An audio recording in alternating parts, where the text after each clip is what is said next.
Shalom, nama saya Esther. Saya saat ini bekerja sebagai seorang manajer di sebuah perusahaan yang berlokasi di Mojokerto. Dan saya juga saat ini ber-JG di JG33 Cita Harmoni. Saya akan menyaksikan cinta kasih dan kebaikan Tuhan yang saya alami. Pada bulan akhir Januari tahun 2021, saya sempat kena seperti gejala kena COVID ya. Waktu itu saya kena flu. Kemudian pada hari Selasa, tanggal 4 Februari, saya tidak masuk kantor selama 2 hari. Dan karena gejala saya menyerupai COVID, akhirnya kantor minta saya untuk melakukan rapid test. Saya melakukan rapid test di National Hospital pada hari Selasa, tanggal 4 Februari. Nah, kemudian hari Selasa itu kondisi badan saya lemah ya. Hidung saya buntu, kepala saya terasa sakit semua, badan saya juga terasa sakit. Kemudian karena saya ini posisinya sebagai manajer di kantor, banyak sekali kerjaan yang saya harus urus. Akhirnya saya nekat, saya mau kerjakan pekerjaan saya. Tetapi karena kondisi saya lemah, saya nggak kuat, jam 4 sore saya stop. Kemudian Kamis malam itu saya ikut firman dan doa. Sepanjang firman dan doa itu saya merasa hadirat Tuhan itu ada di dalam kamar saya. Jadi sepanjang firman dan doa itu saya bisa menangis, saya juga bisa berbahasa roh. Kemudian saat firman dan doa, Bulani berkata bahwa ada satu orang dalam ruangan yang terkena COVID dan saat ini Tuhan sudah menjamahnya. Saat itu saya imani dan amini bahwa itu adalah saya. Kemudian hari Kamis malam yang sebelumnya saya nggak bisa tidur, saya bisa tidur dengan nyenyak. Kemudian Jumat dan Sabtu saya berangsur-angsur pulih kesehatan saya. Bahkan Senin itu di minggu depannya saya sudah bisa kembali bekerja, saya sudah bisa ikut meeting seharian. Bahkan bos saya dan kawan-kawan saya tuh kaget semua, dia bilang kok cepat sekali saya sudah bisa sembuh. Dan puji Tuhannya di hari Jumat minggu depannya saya tes kembali, tes swab di National Hospital, dan puji Tuhan hasilnya negatif. Dan dari hasil tes itu menyatakan bahwa semua virus yang ada di tubuh saya sudah hilang.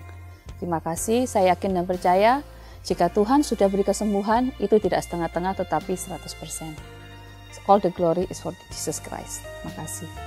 Jangan lewatkan firman dan doa setiap hari Kamis pukul 7.30 malam bersama Pastor Samuel Muji dan Pastor Lanitan live melalui Instagram, YouTube, dan Facebook PS Lanitan. Share atau bagikan link YouTube firman dan doa kepada seluruh keluarga, teman, kerabat untuk bersama-sama mengalami hadirat Tuhan dan mujizat-Nya. Shalom jemaat yang dikasihi oleh Tuhan, senang sekali saya bisa menyapa Anda di ibadah online hari ini. Firman Tuhan berkata, latihan badani terbatas gunanya sedangkan ibadah mengandung janji. Dan saya percaya ada janji-janji Tuhan ketika kita beribadah hari ini. Connect Group minggu ini akan tetap diadakan secara online. Dan bagi Anda yang belum bergabung di dalam Connect Group dan rindu bergabung, Anda dapat mendaftarkan diri Anda kepada nomor yang ada di layar Anda. Dan untuk setiap informasi kegerakan gereja kita, Anda juga dapat subscribe YouTube channel GMS Jatim Bali Nusa, serta follow setiap platform media sosial GMS Sidoarjo. Bagi Anda yang rindu memberikan persembahan dan persepuluhan, Anda dapat juga memberikan secara transfer maupun melalui QR Code di nomor rekening yang ada di layar kaca Anda.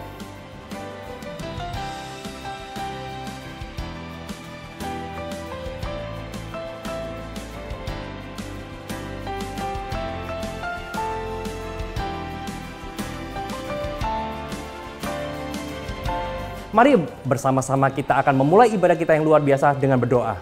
Bapa kami di dalam surga, kami percaya perjumpaan kami dengan Engkau secara pribadi di dalam ibadah ini akan mengubahkan kami, membuat hidup kami penuh-penuh dengan kemenangan-kemenangan besar.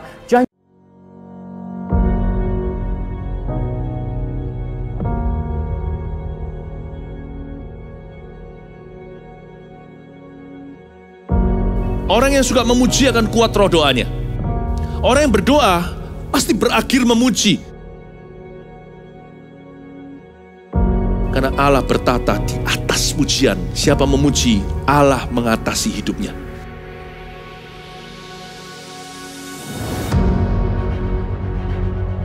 The Year of Praise, tahun pujian menjadi sebuah petualangan yang tiada dua. Menjadi sebuah pelajaran hidup yang langsung dari Kristus.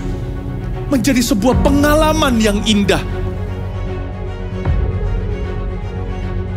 Waktu kita memuji Tuhan, seluruh kerajaan itu berdiri di sampingmu. Waktu kita memuji, seluruh kerajaan Allah dan kereta-keretanya yang tidak kelihatan berkuda dan berapi-api itu berada di kanan kiri. Semakin fisik kita lemah, roh kita semakin memuji Tuhan. Semakin jasmani kita terbatas, semakin rohani kita tidak boleh dibatasi.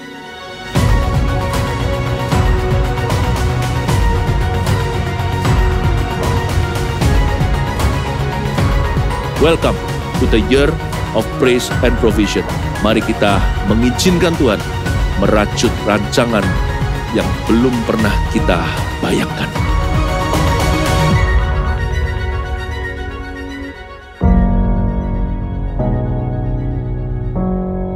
Shalom jemaat Tuhan. Mari sama-sama kita memuji Dia. Come on.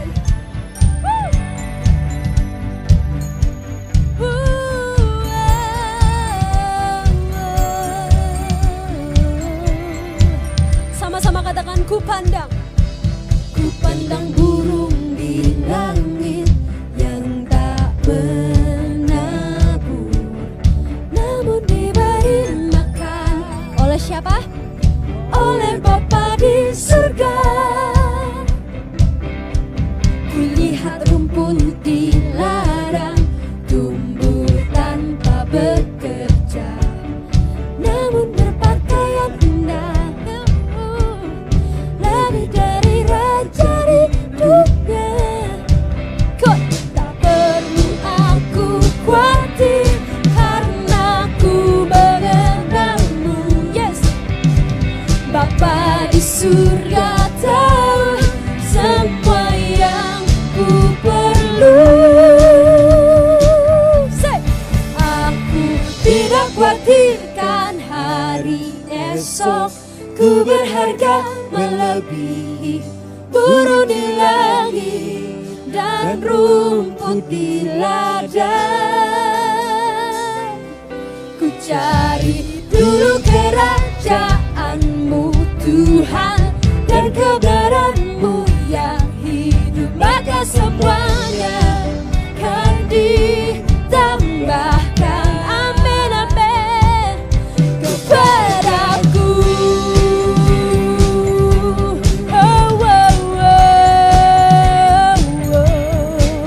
Yesus, kami percaya. Katakan, ku pandang burung di langit yang tak menabur, namun diberi makan oleh Bapa di surga. Kulihat rumput di ladang tumbuh tanpa bekerja, namun berpakaian indah, lebih dari raja di dunia. Tak perlu aku khawatir, karena ku mengenal Bapa di surga tahu. Yes, semua yang ku perlu. Aku tidak khawatirkan hari esok. Ku berharga melebihi burung di langit dan rumput di ladang. Ku cari dulu kerajaan-Mu Tuhan, dan kebenaran-Mu yang hidup, maka semuanya kan ditambahkan. Kami percaya Tuhan kepadaku.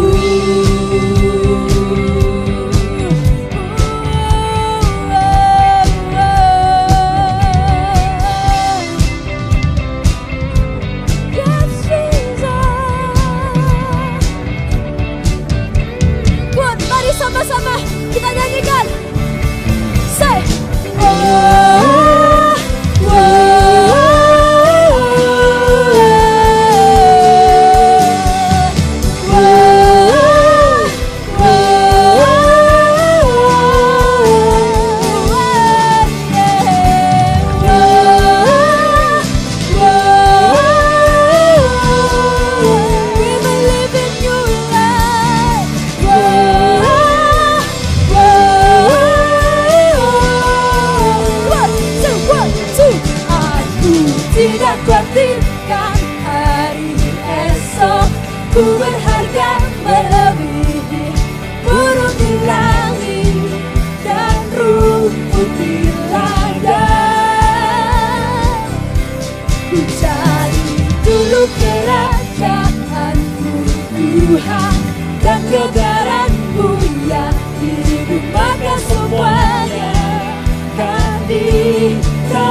hidup kami di tangan-Mu Tuhan. Haleluya. Amin. Come on.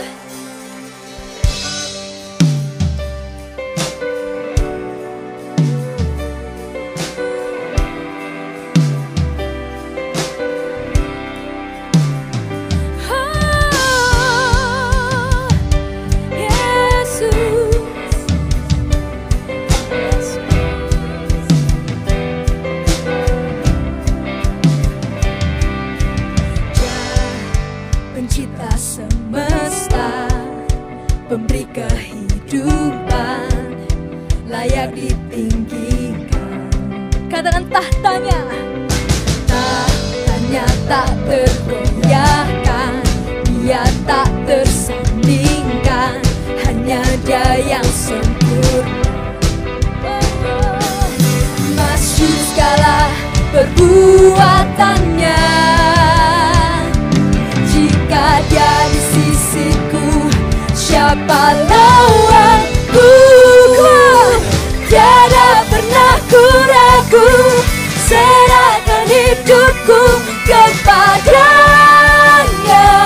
Raja semesta. Walau badai menghadang, ku kan terbang tinggi bersamanya. Siapa? Raja semesta. Oh oh oh oh oh oh oh oh oh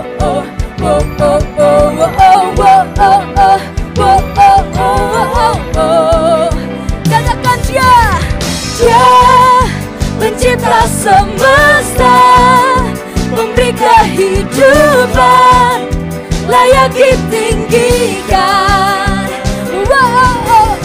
Tahtanya tak tergoyahkan, Dia tak tersandingkan, hanya Dia yang sempurna. Mari angkat kedua tangan kita. Segala perbuatannya, Jika Dia di sisiku, siapa lawanku? Tiada pernah ku ragu, serahkan hidupku kepadanya, Raja semesta. Walau badai menghadang, ku kan terbang tinggi bersama Dia, Raja semesta. Oh oh oh oh oh oh oh oh oh oh oh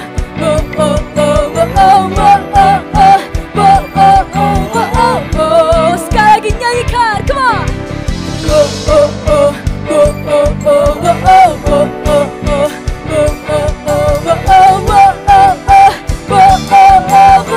oh. Masyhur segala perbuatannya, jika Dia di sisiku, siapa lawanku?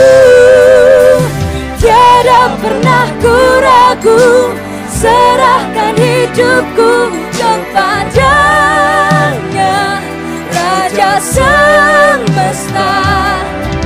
Walau badai menghadang, ku kan terbang tinggi bersama Dia, Raja semesta. Tiada pernah ku ragu, serahkan hidupku kepadanya, Raja semesta. Dan ku kan terbang tinggi bersama Dia, Raja semesta. Oh oh oh oh oh oh oh oh oh oh.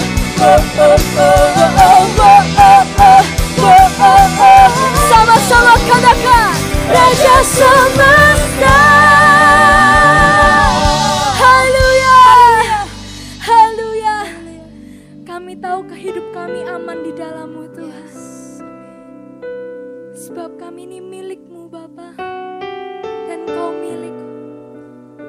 Thank you Jesus.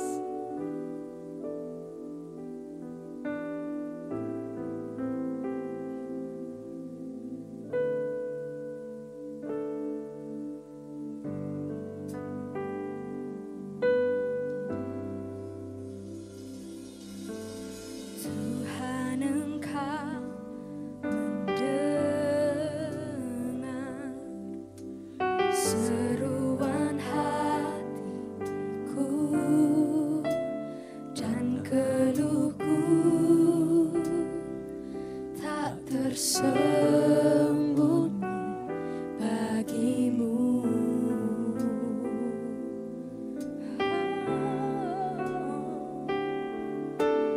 Dalam kesesakanku, ku mau berdiam dan berharap padamu. Yesus, kau sumber kekuatanku. Sebab ku ini milik-Mu, aku di dalam hati-Mu,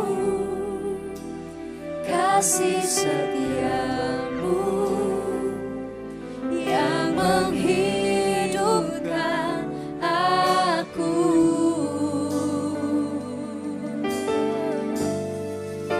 Sebab aku ini milik-Mu,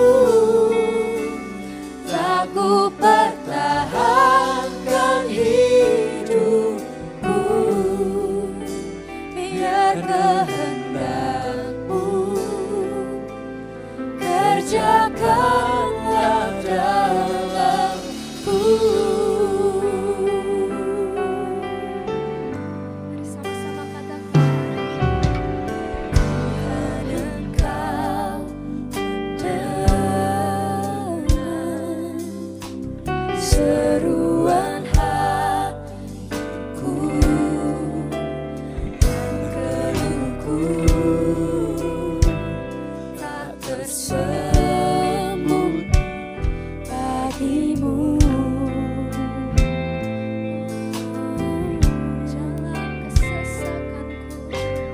Dalam kesesakanku, ku mau berdiam dan berharap padamu. Yesus, kau sumber kekuatanku. Sebab aku ini milik-Mu, aku di dalam hati-Mu, kasih setia-Mu yang menghidupkan aku.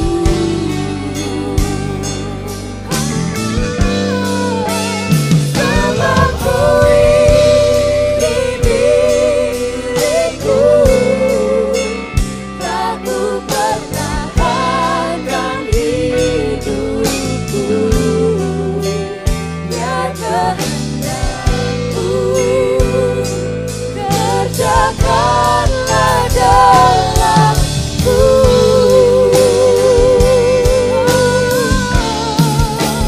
Sebab ku ini milik-Mu, aku di dalam hati-Mu, kasih setia-Mu yang menghidupkan aku.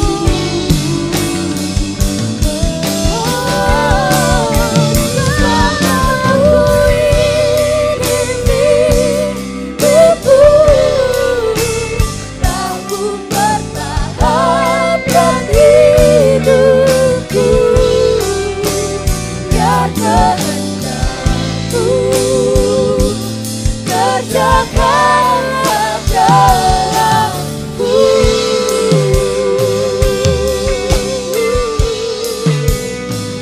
Sebab Kau milik-Ku, Yesus, Engkau milik-Ku, dan aku milik-Ku.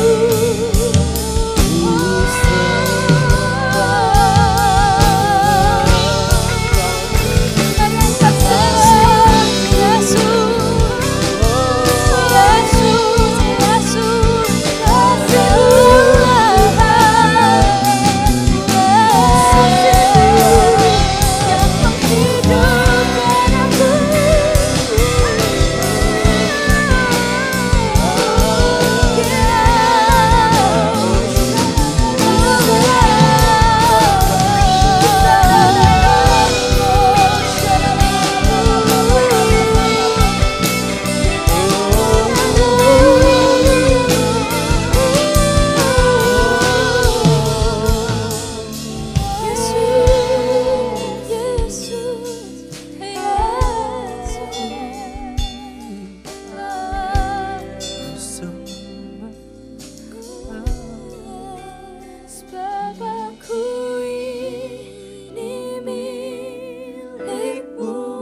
di dalam hatimu, kasih setiamu yang menghidupkan aku.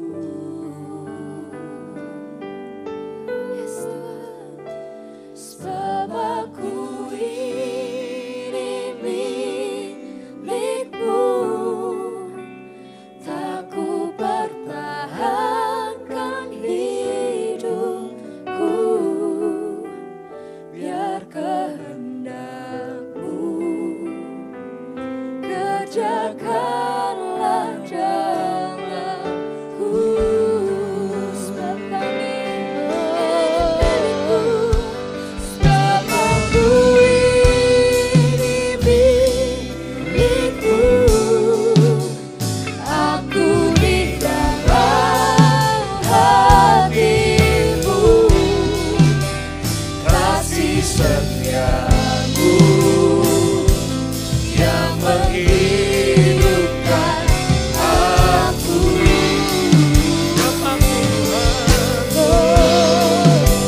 Sebab aku ini milikmu, tak ku pertahankan hidupku,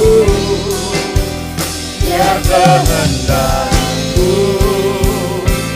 kerjakanlah dalamku.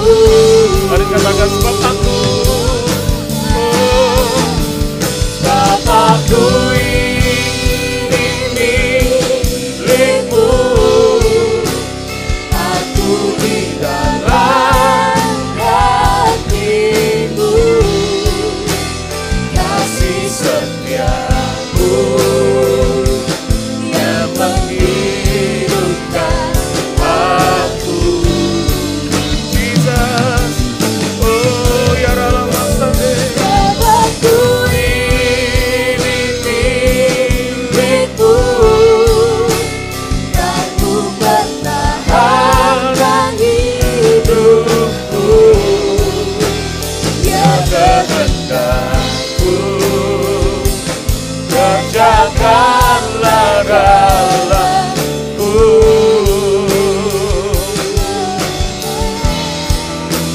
Biar Kehendakmu kerjakanlah dalamku.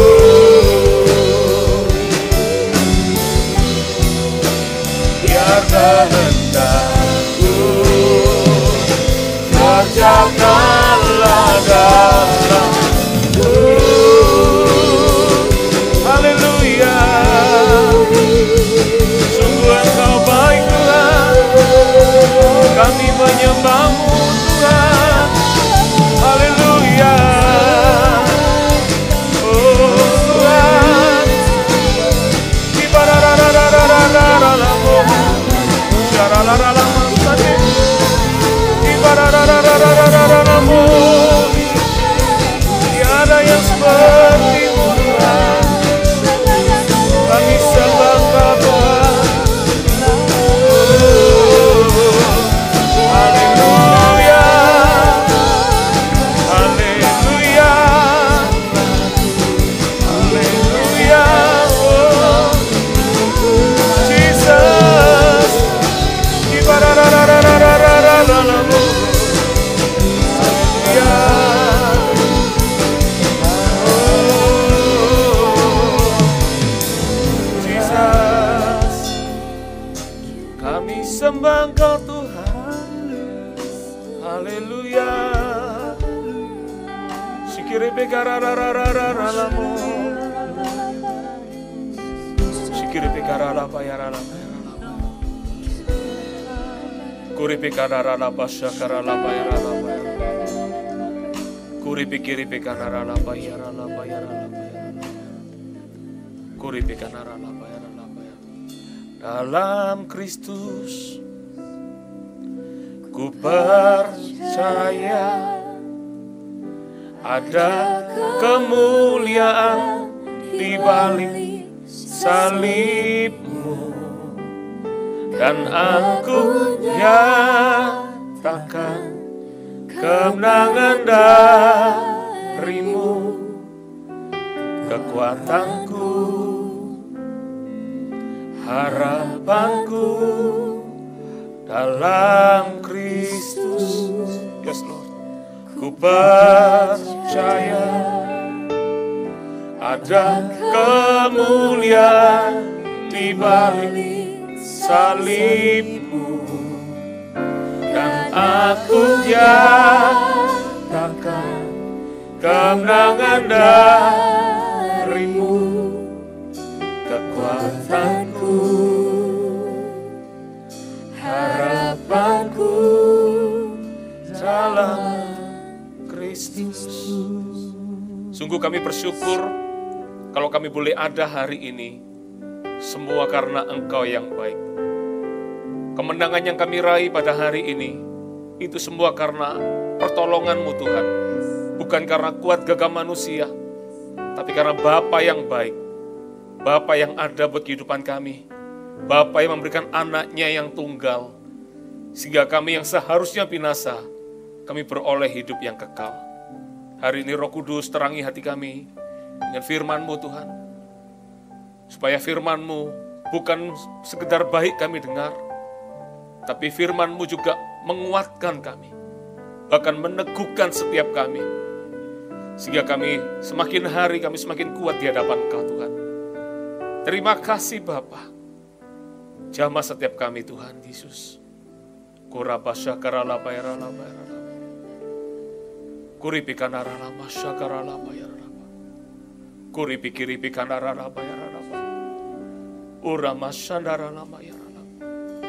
Uripi-kiripi kanara bayara masyakara.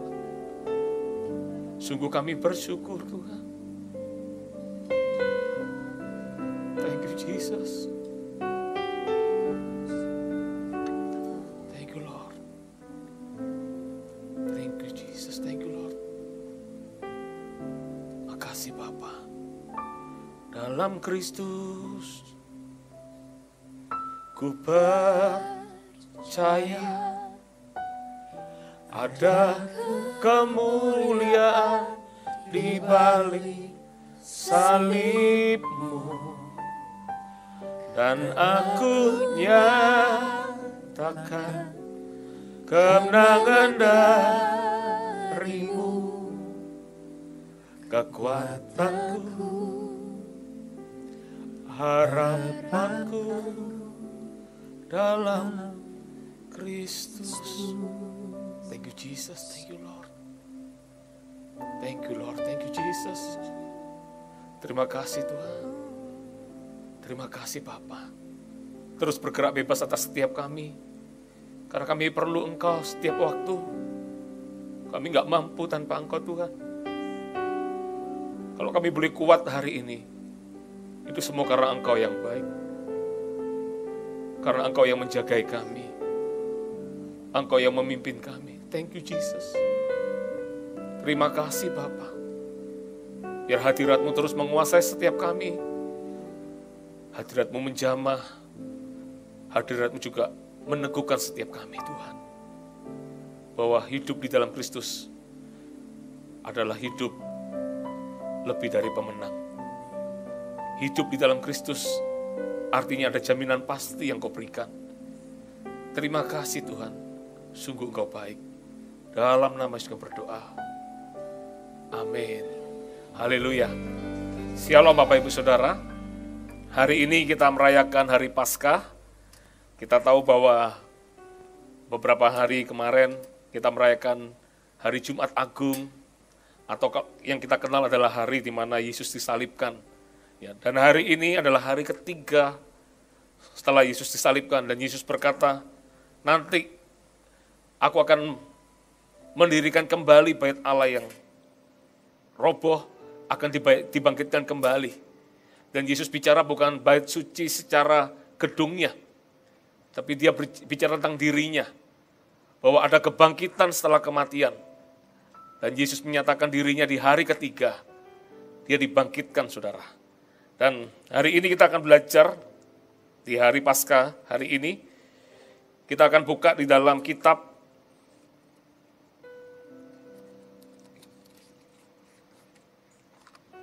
di dalam 1 Korintus pasal ke-15 ayat yang ke-51 dikatakan, sesungguhnya aku menyatakan kepadamu suatu rahasia. Kita tidak akan mati semuanya, tetapi kita semuanya akan diubah dalam sekejap mata pada waktu bunyi nafiri yang terakhir. Sebab nafiri akan berbunyi dan orang-orang mati akan dibangkitkan dalam keadaan yang tidak dapat binasa. Dan kita semua akan diubah. Ayat 53, karena yang dapat binasa ini harus mengenakan yang tidak dapat binasa. Dan yang dapat mati ini harus mengenakan yang tidak dapat mati. Dan sesudah yang dapat binasa ini mengenakan yang tidak dapat binasa, dan yang dapat mati ini mengenakan yang tidak dapat mati, maka akan genaplah firman Tuhan yang tertulis, maut telah ditelan dalam kemenangan. Hai maut, di manakah kemenanganmu? Hai maut, di manakah sengatmu? Sengat maut ialah dosa, dan kuasa dosa ialah hukum Taurat. Saudara, mungkin Anda bertanya-tanya, ini tentang apakah kisah ini? Ini adalah sambungan khotbah Paulus. Ya, kalau Anda lihat di dalam catatan kitab 1 Korintus ini, pasal 15, Paulus menjelaskan tentang kebangkitan Kristus. Ya, ada kebangkitan setelah kematian. Karena dalam konteks ayat ini, orang-orang Kristen pada zaman, orang-orang Kristen di Korintus adalah orang-orang yang mereka tidak percaya ada kebangkitan di dalam kematian. Karena orang berpikir setelah mati ya sudah selesai hidup manusia. Tapi Yesus membuktikan bahwa setelah kematian ada yang namanya kebangkitan. Dan Yesus Tuhan itu dibangkitkan pada hari ketiga. Dia bangkit pada hari ketiga lebih tepatnya. Dia bangkit dari yang namanya kematian. Ingat, yang namanya maut itu adalah musuh terakhir dari orang percaya. Karena banyak orang bicara kematian, orang nggak tahu setelah kematian what next kehidupannya. Dan orang Korintus itu nggak percaya.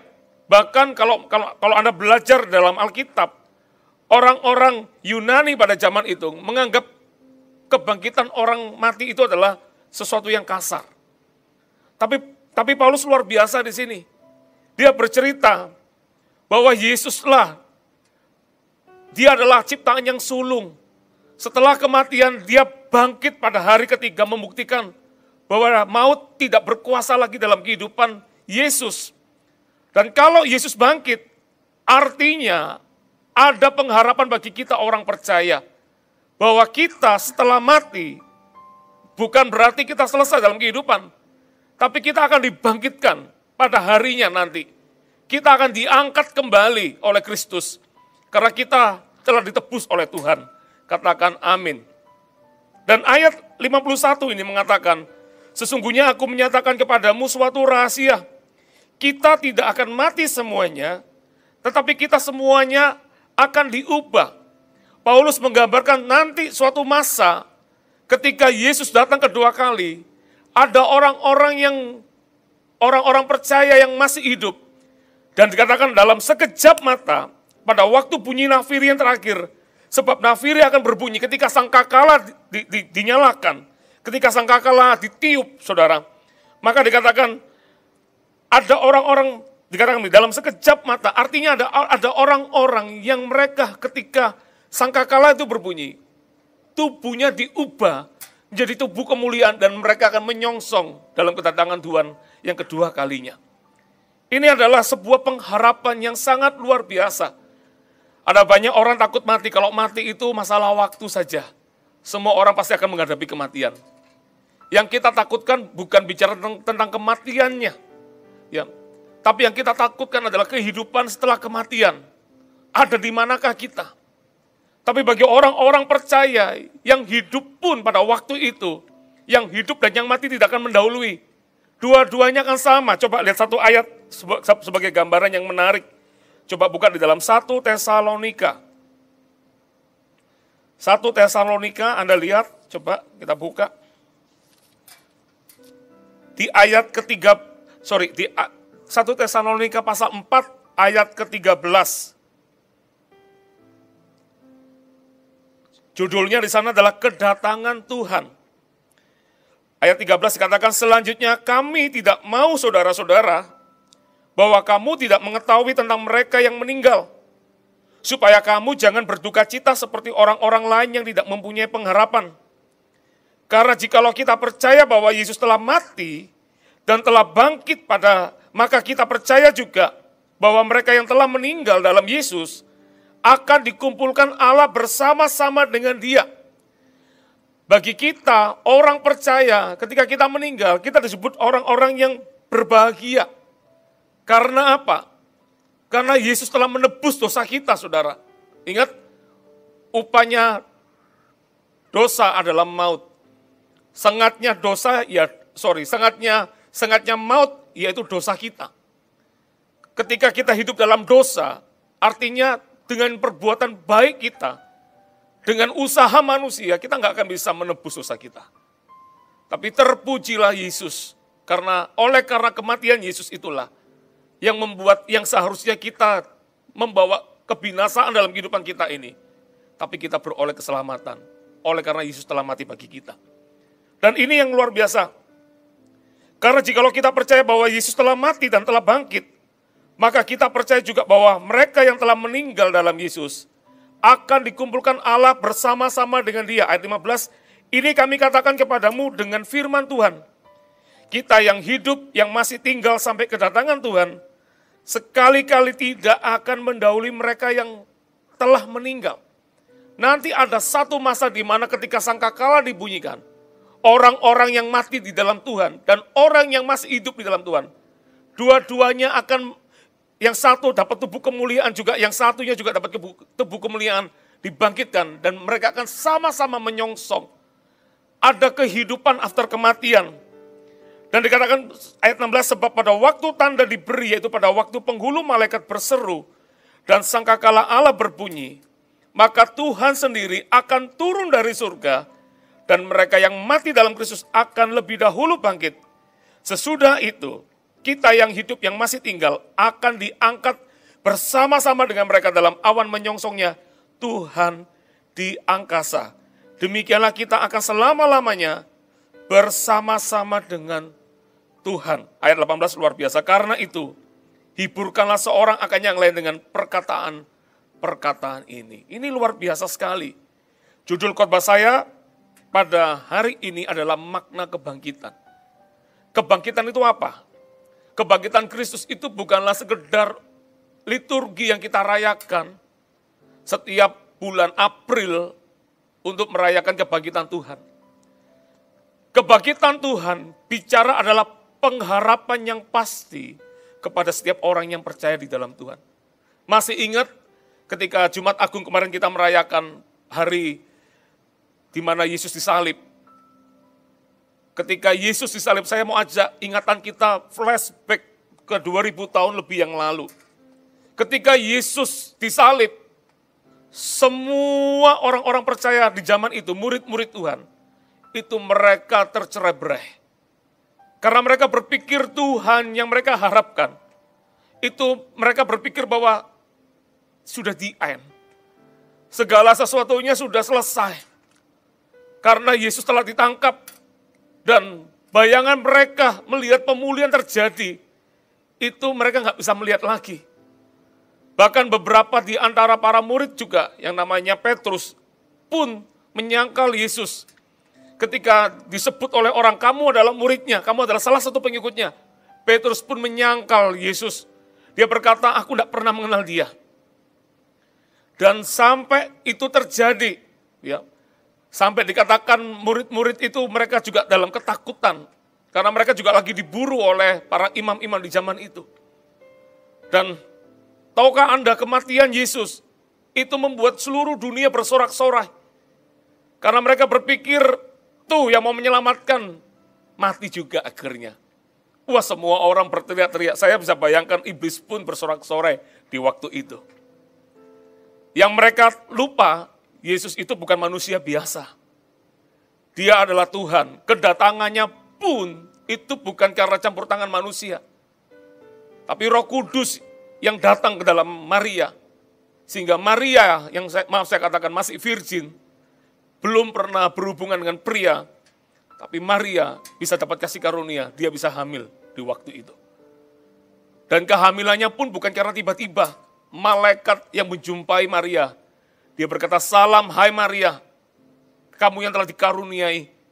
Maria dapat kasih karunia yang dari Allah, nggak semua orang dapat kasih karunia. Hanya satu peristiwa manusia yang melahirkan tanpa campur tangan antara pria dan wanita. Itu hanya satu, namanya Maria. Dan sebelum dia melahirkan pun Allah sudah menyiapkan terlebih dulu. Dan dikatakan akhirnya Maria melahirkan seorang bayi yang bukan sekedar bayi biasa. Namanya Yesus. Yesus dalam kehidupannya banyak melakukan mujizat. Mujizatnya luar biasa. Seringkali dalam kehidupan pelayanannya banyak pertentangan. Karena orang berpikir, ini siapa ini orang? Tapi ketika orang melihat kuasa yang dipunyai oleh Yesus, semua orang tercengang. Ini bukan manusia yang bisa melakukan ini. Bahkan banyak orang mungkin berpendapat Yesus adalah nabi. Ada yang berkata Yesus itu adalah Elia. Yesus bertanya kepada Petrus, "Menurutmu siapa aku ini?" Dan Petrus berkata, "Engkau adalah Mesias." Yesus bilang, "Bukan kamu yang mengatakannya, tapi Roh Allah yang mengatakannya melalui hidupmu." Dan Yesus mengajak Petrus dengan dua murid yang lain. Diajak ke sebuah gunung yang tinggi, Yesus berubah rupa. Dan Yesus dikatakan di dalam gunung yang tinggi itu, Yesus berbicara dengan dua orang. Yang satu adalah Musa, yang satu adalah Elia.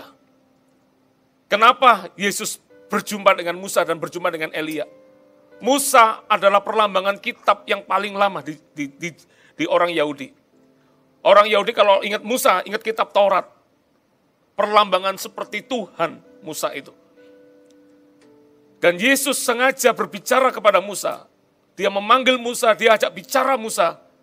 Karena dia mau menunjukkan bahwa dia lebih tinggi daripada hukum yang ada. Siapa yang bisa lebih tinggi dari hukum Allah yang telah ada? Kalau dia bukan Tuhan. Dan orang kedua yang diajak bicara oleh Yesus adalah Elia.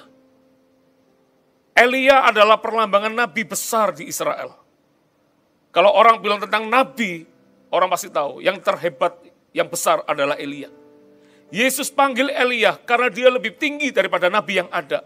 Karena dia bukan nabi biasa, dia adalah Tuhan. Dia sengaja tunjukkan itu semua.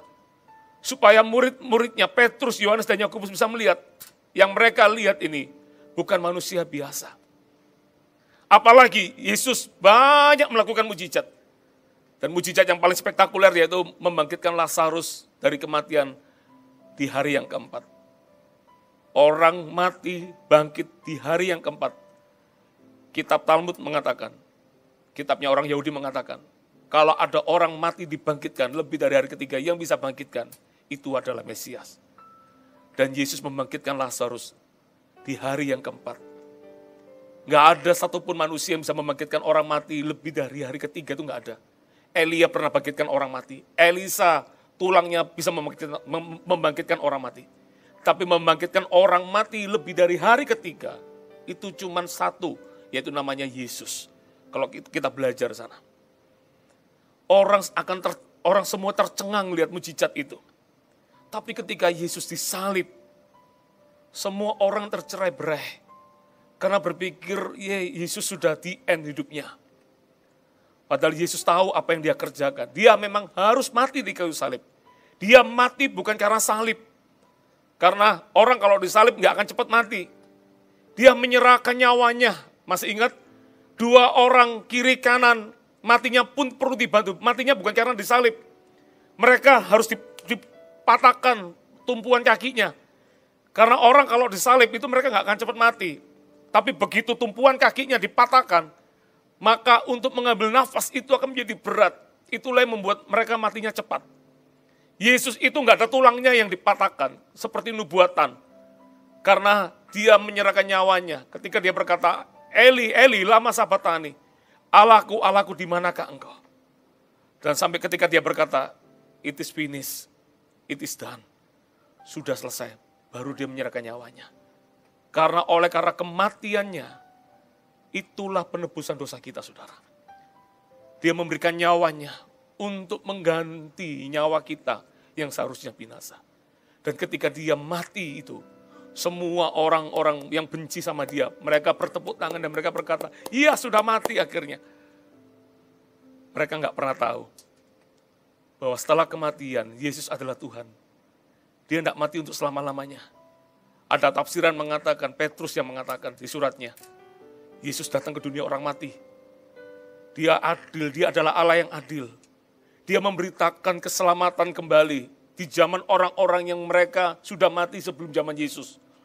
Makanya dia datang ke dunia orang mati itu untuk bersaksi sekali lagi. Untuk memberikan kasih karunia kepada orang-orang mati sebelum di zaman Yesus. Apakah mereka bisa percaya kepada Yesus?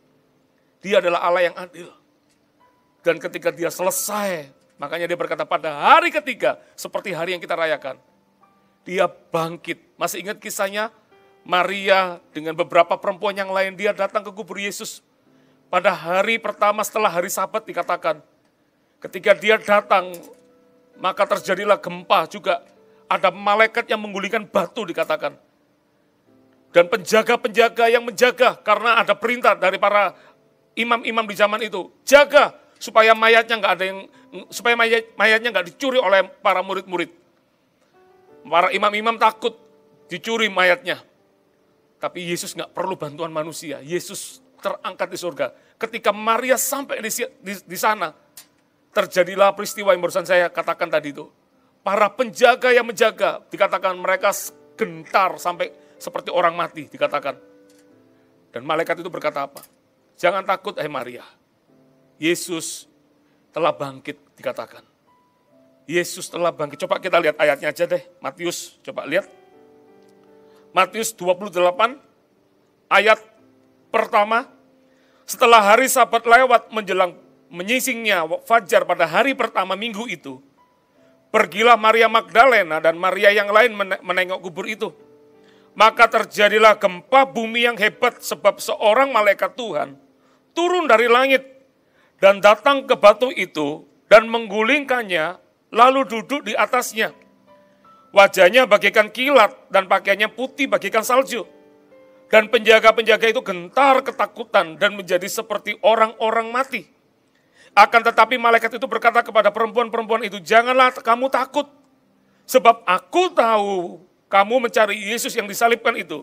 Ayat 6 perhatikan, ia tidak ada di sini, sebab ia telah bangkit sama seperti yang telah dikatakannya. Mari, lihatlah tempat ia berbaring. Ketika Maria melihat di sana, sudah tidak ada lagi mayatnya Yesus. Karena Yesus bangkit. Apakah semua orang percaya pada zaman itu? Tidak semua orang percaya. Ada satu murid, ketika Yesus menampakkan diri kepada murid-murid, ada satu murid yang kelolosan, yang nggak lihat, namanya Thomas. Dia berkata, ketika dia dapat kabar bahwa Yesus telah bangkit, dia berkata, aku tidak percaya.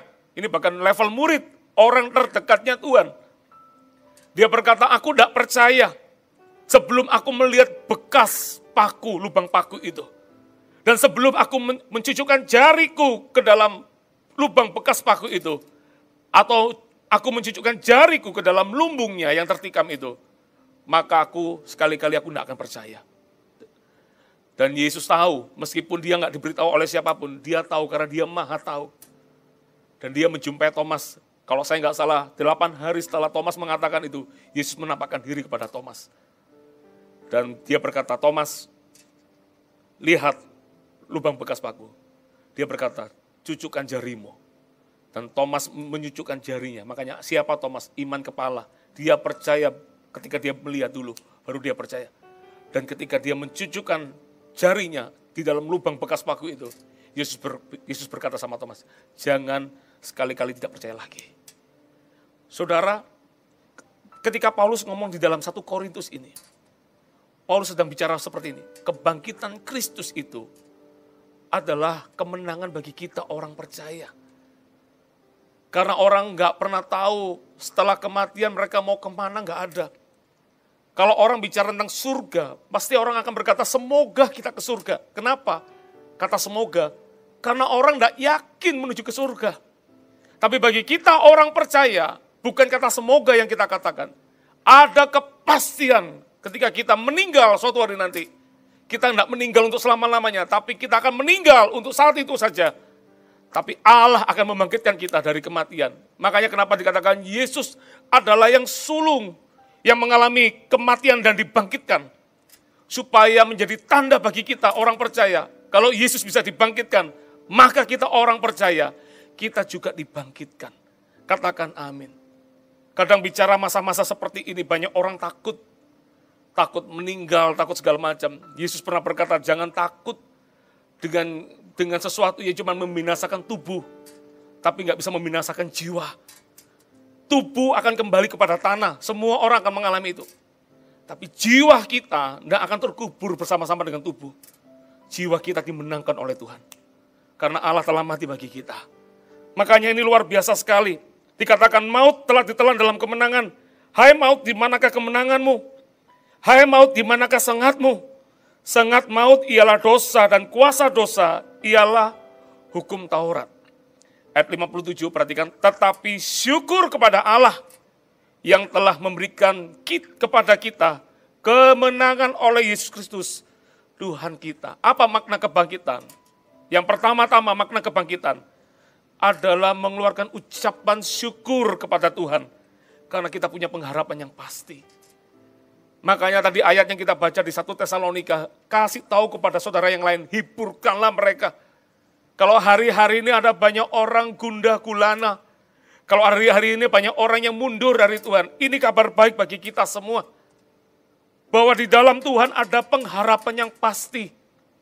Orang kalau bicara tentang surga, orang akan berusaha dengan segenap tenaganya untuk berusaha sampai ke surga. Tapi bagi kita, bukan karena kekuatan kita. Kita tahu bahwa kematian Yesus itulah yang membuat kita boleh diselamatkan. Kematian Yesus itulah, makanya Yohanes 14 ayat 6 dikatakan, akulah jalan dan kebenaran dan hidup. Tidak ada jalan lain menuju kepada Bapa selain melalui aku, kata Yesus. Ada banyak orang berpikir tentang surga, mereka berandai-andai tentang surga-surga itu seperti apa. Dan orang pakai kekuatan manusia, gimana caranya kita bisa sampai ke surga. Orang selalu menggambarkan karena orang nggak pernah tahu tentang surga. Yesus berasal dari surga. Dan setelah peristiwa kebangkitan ini, ada peristiwa ketika beberapa hari kemudian, Yesus terangkat ke surga. Disaksikan oleh 500 orang melihat. Dan ada malaikat Allah yang berkata, mengapa kamu selalu melihat ke atas? Yesus yang terangkat di surga yang kamu lihat ini, nanti akan datang kembali seperti dia terangkat ke surga. Karena dia adalah Tuhan. Banyak orang berpikir dengan kekuatannya, dengan kemampuannya, berpikir untuk bisa diselamatkan. Tapi ini dengar kabar baik. Mungkin sekaligus juga kabar buruk bagi orang yang tidak mengenal Tuhan. Tapi bagi kita orang percaya, dialah jalan. Banyak orang berusaha ke surga tapi nggak tahu jalannya. Yesus itulah jalannya. Oleh karena kematian Yesus itulah membuat kita dilayakkan bisa bertemu muka dengan Tuhan. Bukan karena kita, tapi karena Allah yang baik buat kehidupan kita. Katakan amin. Dialah kebenaran. Apa artinya? Dia yang membenarkan kita. Kita dengan tubuh, darah, daging dan darah kita ini penuh dengan dosa, kedagingan. Dialah yang membenarkan kita pada masanya nanti. Dan dikatakan dia adalah kehidupan. Karena kita ketika kita mati di dalam Tuhan, maka kita juga akan beroleh kehidupan di dalam Tuhan juga. Katakan amin. Makna kebangkitan yang pertama adalah ucapan syukur kepada Allah. Thank God, thank you Jesus. Engkau telah menyelamatkan nyawaku. Engkau telah memberikan kehidupan yang terbaik bagi hidupku. Harusnya yang pertama itu makna kebangkitan adalah mengeluarkan ucapan syukur kepada Allah. Karena ada pengharapan yang pasti di dalam Yesus. Katakan amin. Yang kedua, apa makna kebangkitan yang kedua? Ayat 58 dikatakan karena itu saudara-saudaraku yang kekasih dikatakan berdirilah teguh. Kata teguh keluar dari kata hedraioi yang artinya kukuh. yang artinya tidak mudah tergoyahkan. Ya, dikatakan gini, berdirilah teguh, teguhlah di dalam iman Anda kepada Tuhan. Kokohlah kepada Injil yang Allah beritakan kepada kita. Karena tidak ada Allah yang memberikan nyawanya kepada umatnya selain Allah yang kita punya. Dunia nggak boleh memisahkan kita. Makanya dikatakan teguhlah. Karena ada pada hari-hari terakhir juga penyesatan akan terjadi di mana-mana. Orang akan menggantikan segala sesuatunya untuk menggantikan kebenaran dengan cerita-cerita yang mereka buat-buat. Supaya iman anak Tuhan menjadi lemah. Makanya ini luar biasa sekali. Makna kebangkitan Tuhan yang kedua adalah berdirilah teguh di dalam Tuhan. Apapun juga yang terjadi. Kita nggak boleh dipengaruhi. Kalau Anda baca ayat di atasnya di 1 Korintus 15, di ayat yang ke-33, dikatakan janganlah kamu sesat, pergaulan yang buruk, merusakkan kebiasaan yang baik. Hati-hati, di masa-masa semakin akhir, kita kalau nggak hati-hati, iman kita bisa diombang-ambingkan oleh banyak pengajaran. Ya. Padahal satu saja simpel, kebangkitan Kristus adalah kebangkitan kita. Kebangkitan Kristus adalah pengharapan yang pasti bagi kita orang percaya. Dan ini harus kita lakukan. Berdirilah teguh. Jangan mau diambil ombang-ambingkan oleh apapun juga. Jangan mau dipengaruhi oleh apapun juga. Ya. Dalam situasi-situasi seperti hari-hari ini, harusnya kita semakin kuat. Kita semakin bulat mencari Tuhan. Bukan kita malah menjauh dari Tuhan. Yang ketiga, apa yang kita belajar dari makna kebangkitan Tuhan yang ketiga. Dikatakan jangan goyah. Ya, ternyata iman kekristenan kita tuh bisa goyah juga. Saya jadi ingat kata-kata Paulus, coba kita buka di dalam Roma pasal 8, lihat. Ayat 35 dikatakan, siapakah yang akan memisahkan kita dari kasih Kristus? Penindasan atau kesesakan atau penganiayaan, atau kelaparan atau ketelanjangan atau bahaya atau pedang. Seperti ada tertulis, oleh karena engkau kami ada dalam bahaya maut. Sepanjang hari kami telah dianggap sebagai domba-domba sembelian. Yesus juga pernah bicara tentang satu peristiwa. Ya, di Markus pasal 4, di ayat yang ke-16. Demikian juga yang ditaburkan di tanah yang berbatu-batu. Ialah orang-orang yang mendengar firman itu dan segera menerimanya dengan gembira. Tetapi mereka tidak berakar dan tahan sebentar saja. Apabila kemudian datang penindasan atau penganiayaan karena firman itu, mereka segera murtad. Dan yang lain ialah yang ditaburkan di tengah semak duri. Itulah yang mendengar firman itu, lalu kekhawatiran dunia ini, dan tipu daya kekayaan dan keinginan-keinginan akan hal yang lain, masuklah menghimpit firman itu, sehingga tidak berbuah. Hati-hati, dalam kehidupan kita ini juga bisa goyah kekristenan kita.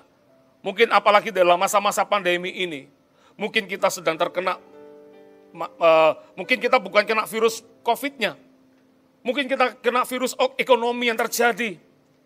Kehidupan kita mungkin lagi dalam masalah dalam ekonomi. Dan kita mulai dipusingkan dengan ekonomi yang ada. Dan Anda mulai goyah kepada Tuhan. Anda mulai bertanya, Tuhan di manakah Engkau?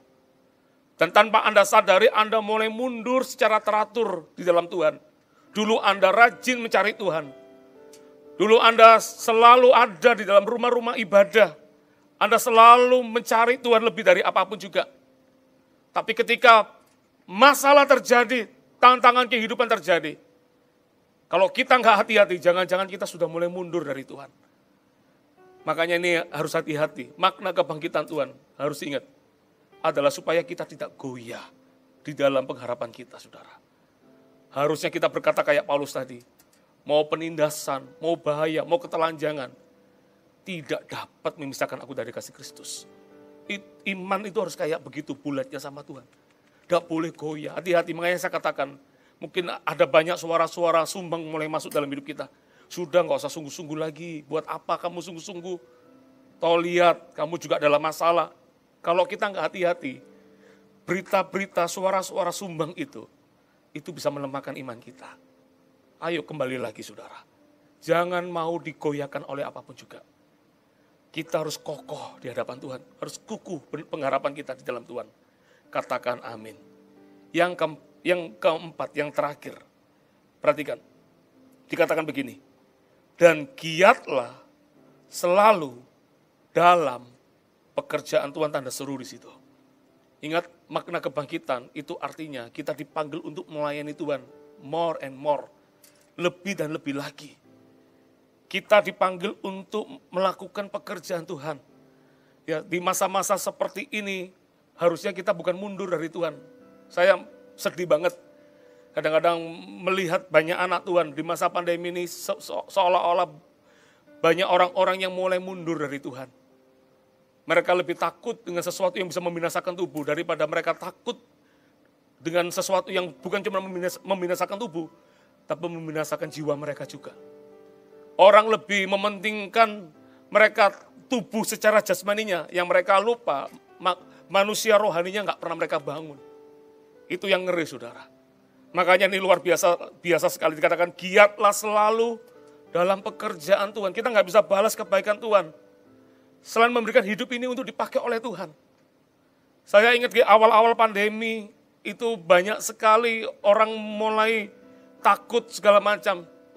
Hari-hari itu saya memutuskan untuk saya banyak bicara, lebih banyak lagi di situ. Melalui online, melalui apapun juga. Karena saya mau setiap orang harus ingat bahwa di dalam Yesus ada pengharapan yang pasti. Tidak ada alasan untuk kita mundur dari pekerjaan Tuhan.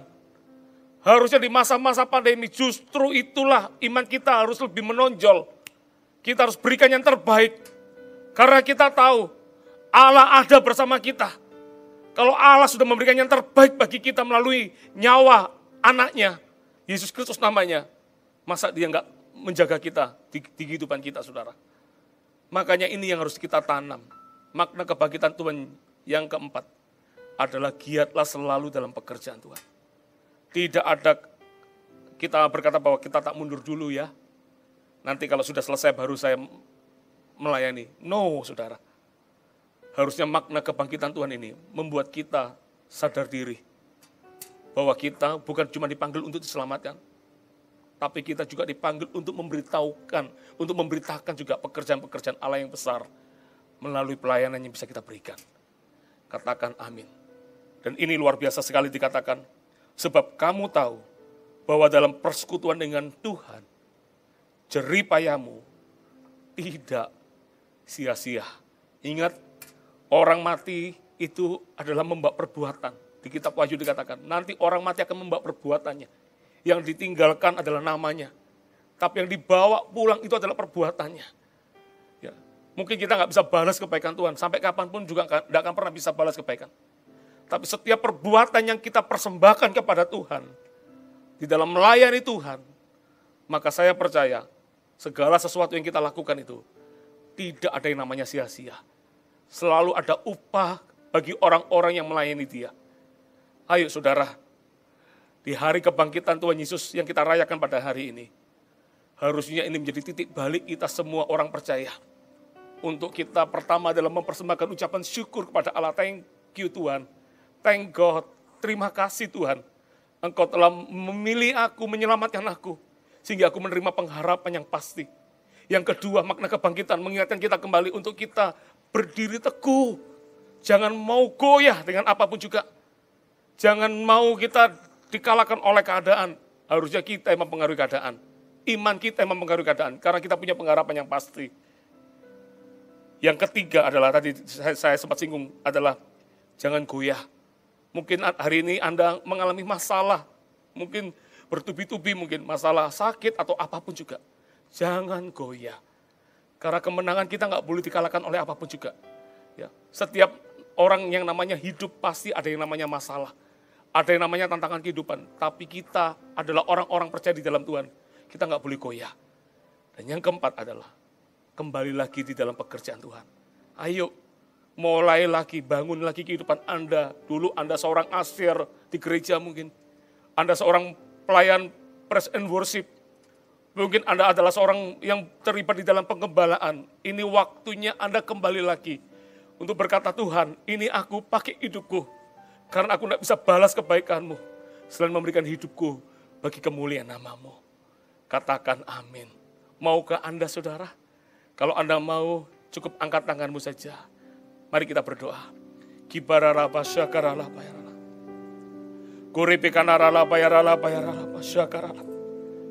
Sikiripikanarararara bayarala. Dalam Kristus ku percaya ada kemuliaan di balik salib-Mu, dan aku nyatakan kemenangan dari-Mu. Kekuatanku,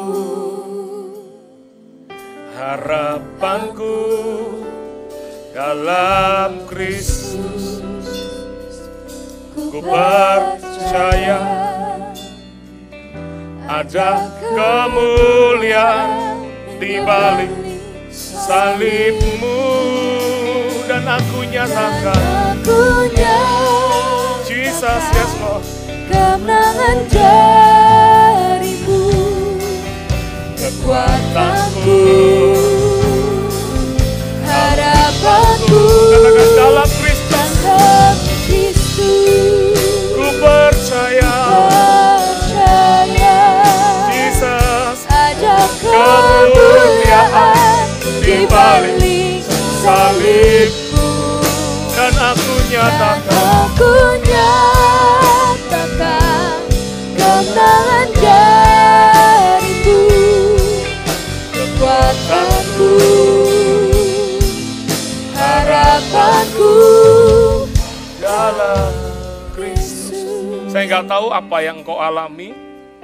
Mungkin ketika Anda mendengar khotbah ini, Anda tahu mungkin Anda dalam situasi di mana Anda mungkin sudah mulai menjauh dari Tuhan. Atau ada orang-orang yang memutuskan untuk tidak melayani Tuhan lagi. Anda takut dengan situasi yang ada di dalam dunia ini. Saudara, makna kebangkitan Tuhan, ada pengharapan yang pasti bagi orang percaya. Ayo, siapapun engkau, angkat tanganmu. Biarkan Tuhan menjamamu. Kibaralaba syakaralaba raba. Orebekanaralama yaralaba. Sikirebekanaralama yaralaba yaralaba. Tuhan, aku berdoa buat tangan-tangan yang terangkat ini. Dimanapun mereka berada, aku minta hari ini, kuatkan dan teguhkan hati mereka. Karena di dalam Tuhan ada kemenangan. Di dalam Yesus ada kepastian. Bahwa kami akan menerima kehidupan setelah kematian. Bahkan kalau kami hidup, yang masih hidup di dalam dunia ini, ketika Engkau datang kedua kali, kami akan diangkat dengan tubuh kemuliaan. Sekejap mata saja, artinya bahwa Allah mampu melakukan segala sesuatu dalam kehidupan kami. Thank you Jesus. Aku berdoa Tuhan. Lihat tangan-tangan yang terangkat ini, aku berdoa. Dalam nama Yesus, aku minta kuasa Tuhan menjamamu hari ini. Kembali anakku, kata Tuhan. Kembali, jangan takut, kata Tuhan. Jangan takut, kata Tuhan. Percayalah, kalau maut yang paling ujung, musuh yang paling terakhir, Allah bisa kalahkan. Apalagi yang lain. Jangan takut, kata Tuhan. Angkat tanganmu.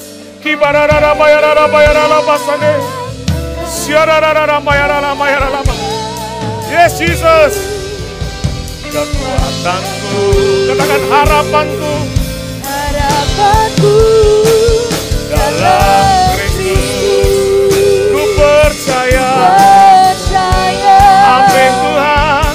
Ada kemuliaan di balik salib-Mu, dan aku nyatakan kemenangan dari-Mu. Kekuatanku, harapanku dalam Kristus. Katakan dalam Kristus. Dalam Kristus ku percaya. Yes Jesus, ada kemuliaan di balik salib-Mu, dan aku nyatakan kemenangan darimu, kekuatanku, harapanku, dalam Kristus, ku percaya ada kemuliaan di balik salibmu, dan aku nyatakan kemenangan darimu, kekuatanku, harapanku, kekuatanku, harapanku, kekuatanku, harapanku dalam Kristus. Haleluya, haleluya. Terima kasih Tuhan. Hari ini kami tahu bahwa ada kemenangan di dalam Tuhan. Kebangkitan Kristus adalah kebangkitan bagi kami semua. Terima kasih Tuhan. Ini waktunya setiap anak-anak-Mu kembali lagi untuk melayani Engkau. Satu ayat firman Tuhan katakan, janganlah kerajinan-Mu kendor, tapi biarlah roh-Mu menyala-nyala di hadapan Tuhan. Waktu zaman semakin akhir bukan membuat kita semakin mundur dari Tuhan. Zaman semakin akhir membuat kita semakin menyala-nyala di hadapan Tuhan. Kita harus terus melayani Tuhan. Sampai kapan? Sampai seumur hidup kita. Tuhan, aku berdoa meteraikan firman-Mu atas kami. Aku berdoa juga buat setiap anak-anak-Mu yang mungkin mereka undur dari Engkau. Hari ini aku berkata dalam nama Yesus, mereka kembali lagi untuk melayani Engkau Tuhan. Mereka nggak takut dengan dunia ini. Mereka harus takut dengan satu nama, nama Yesus. Yesus yang baik itu. Mereka harus takut, kami semua harus takut kepada Tuhan. Bukan takut dengan dunia ini. Dan ini waktunya kami kembali lagi untuk kami berapi-api di dalam Tuhan. Untuk kami kembali lagi untuk melayani Engkau Tuhan. Karena kami tahu bahwa ada pengharapan pasti di dalam Engkau Tuhan. Terima kasih Yesus. Terima kasih buat kebaikan-Mu. Aku berdoa untuk setiap anak-anak-Mu yang mereka hari ini dimanapun mereka berada. Aku minta biar kuasa darah Yesus menjamah hati mereka. Biar mereka diteguhkan, mereka dikuatkan. Mereka punya iman yang kokoh, tidak mudah goyah. Dan mereka kembali lagi dalam rencana Tuhan. Meteraikan firman ini. Demi nama Yesus aku berdoa. Berkati anak-anak-Mu. Bawa mereka besar di tangan Tuhan. Terima kasih Tuhan. Terima kasih Bapa. Aku juga berdoa buat orang-orang yang sakit. Dimanapun mereka berada Tuhan jamah. Bukankah kebangkitan-Mu juga membuktikan bahwa Engkau adalah Allah yang hidup. Maut tidak bisa maut pun bisa dikalahkan. Maut tidak bisa mengalahkan Tuhan.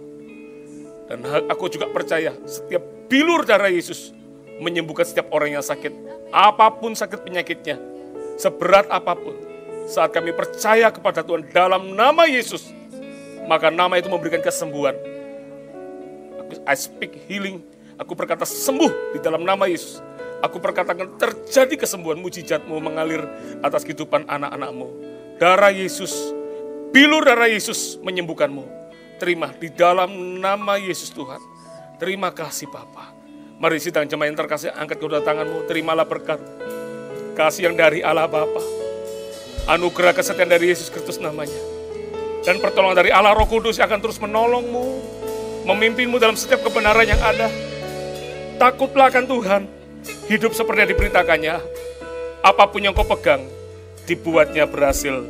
Diberkatilah orang-orang yang takut akan Tuhan. Terima berkat ini di dalam nama Yesus Tuhan. Haleluya. Amin.